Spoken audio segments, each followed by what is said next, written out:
नमस्कार दोस्तों, मैं रोहन शर्मा स्वागत करता हूं सभी का आपके अपने चैनल सतत प्रवाह में। कैसे हैं आप सभी दोस्तों?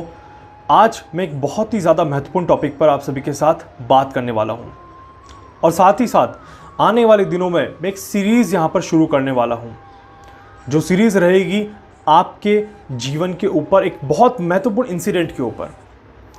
क्या होता है, कैसे होता है, कैसे हम उस दौर पे चलते हैं, वो सारी चीज़ें मैं आपको बताऊंगा।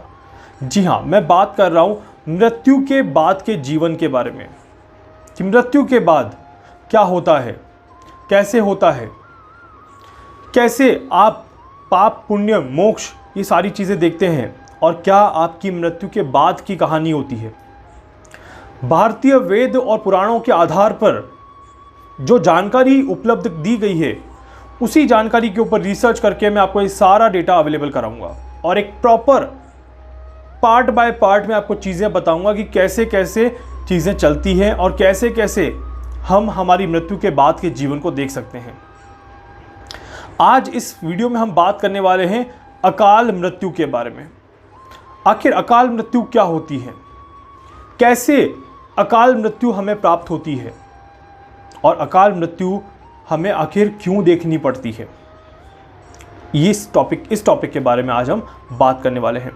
सबसे पहले देखिए, एक चीज़ साक्षात जिसको कहा गया है कि ये तो होना ही है, वो है मृत्यु। कोई भी व्यक्ति ऐसा नहीं है जो सालों साल जिंदा रहेगा। आज नहीं कल, कल नहीं परसों, परसों नहीं तरसों, कभी न कभी किसी न किसी की मृत्यु आनी ही है। सृष्टि में कहा गया है कि जिस जीव का जन्म हुआ है उस जीव को जाना भी है, तभी काल का चक्र पूरा होता है। काल के चक्र में जहां से एक जन्म की कहानी बनती है, उसी समय से एक मृत्यु की कहानी भी साथ साथ बनने लग जाती है।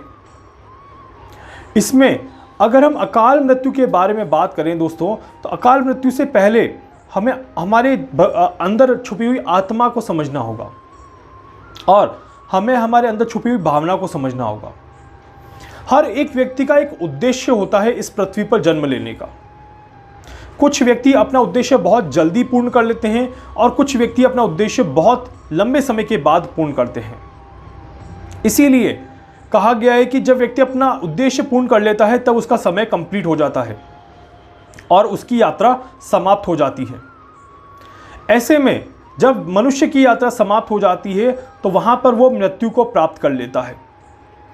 जो व्यक्ति अपनी यात्रा कंप्लीट करके, अपने उद्देश्य को संपूर्ण करके मृत्यु को प्राप्त होता है, वो एक साधारण मृत्यु कहलाती है।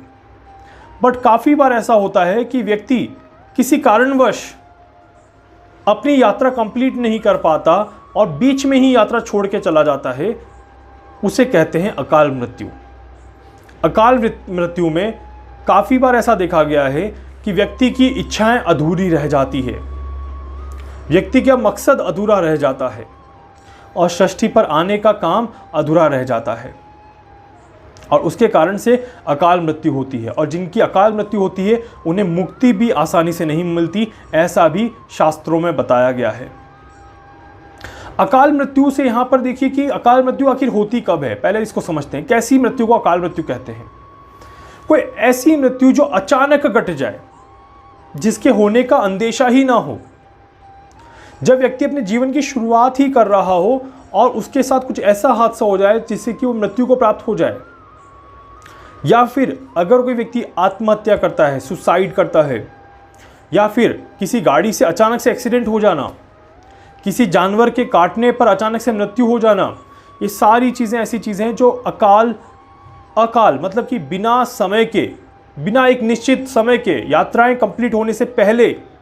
जैसे फॉर एन एग्जाम्पल, आप कहीं यात्रा करने जा रहे हैं, आप कहीं जा रहे हैं और आप डेस्टिनेशन पर नहीं पहुंचते और पहले ही अगर आपके साथ कुछ हो जाता है तो उसे हम अकाल कहते हैं।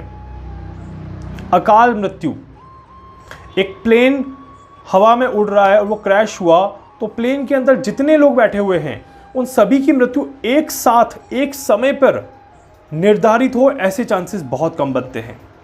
उसमें काफ़ी बार लोगों की अकाल मृत्यु बोला जाता है कि ऐसे मृत्यु को अकाल मृत्यु कहा जाता है। अकाल मृत्यु होने पर व्यक्ति अपने जीवन की अधूरी इच्छाओं को छोड़ के चला जाता है और उन अधूरी इच्छाओं को पूरा करने के लिए वो वापस किसी न किसी रूप में आता है और अपने कर्म को पूरा करता है। भगवान श्री कृष्ण कहते हैं कि जब तक आप अपने कर्म को पूरा नहीं करोगे, आप अपने जीवन को त्याग नहीं सकते, आप अपने जीवन को छोड़ नहीं सकते। और कर्म ही आपकी कहानी है, कर्म ही आपका जीवन है और कर्म से ही आपका एक आधार निर्धारित किया गया है। कर्म के बाद क्या फल मिलेगा वो आपको अभी नहीं पता चलेगा, वो आपको आपकी मृत्यु के बाद जब आपके कर्मों का लेखा जोखा किया जाएगा उस समय आपको पता चलेगा कि आपके कर्म का फल आपको क्या मिला। जी हाँ, तो इसीलिए भगवान श्री कृष्ण कहते हैं कि हमें सदैव अच्छे कर्मों को ही करना चाहिए ताकि हमें अच्छी यात्रा, सुखद यात्रा का मौका देखने को मिले, ना कि हमें खराब यात्रा देखने को मिले। तो इसीलिए दोस्तों आप सभी के लिए भी जानना बहुत ज़रूरी रहेगा कि आखिर जीवन के बाद की यात्रा किस तरह से शुरू होती है, जीवन के बाद की यात्रा किस तरह से होती है और कैसे आप अपने कर्मों का रिजल्ट देखते हैं, कैसे आप अपने कर्मों के बाद की यात्रा को देखते हैं।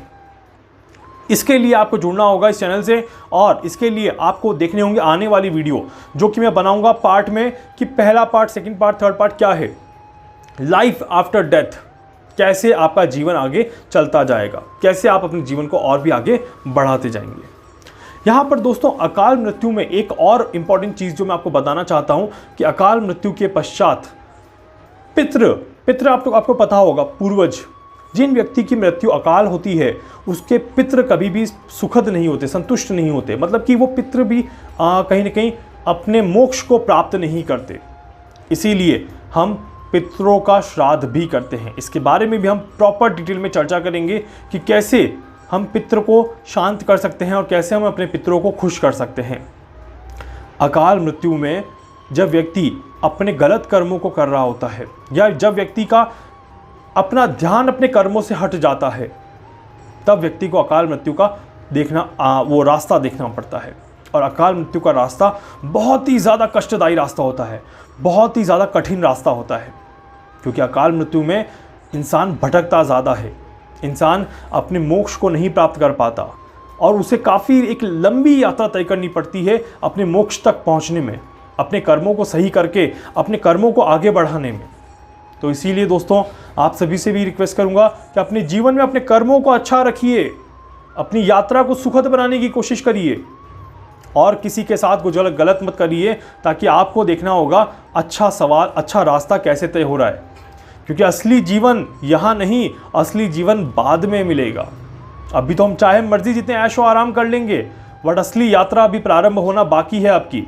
और जब असली यात्रा प्रारंभ होती है तो वहाँ पर आपको काफ़ी ज़्यादा संघर्ष करना पड़ता है, काफ़ी ज़्यादा स्ट्रगल करना पड़ता है और एक अच्छी चीज़ आपको देखने को ज़रूर मिलती है।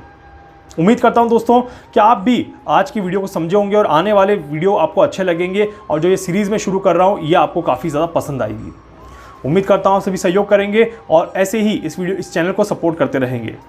वीडियो को देखने के लिए आपका बहुत बहुत शुक्रिया। प्लीज़ लाइक कर दीजिएगा, चैनल को सब्सक्राइब कर दीजिएगा, बेल आइकन पर क्लिक कर दीजिएगा। इसके अलावा अगर आप मुझसे कुछ पूछना चाहते हैं, कुछ जानना चाहते हैं, अपनी कुंडली का एनालिसिस करवाना चाहते हैं, आप मुझसे संपर्क कर सकते हैं। मैं पूरी कोशिश करूँगा आप सभी की हर संभव मदद यहाँ पर कर सकूँ। धन्यवाद।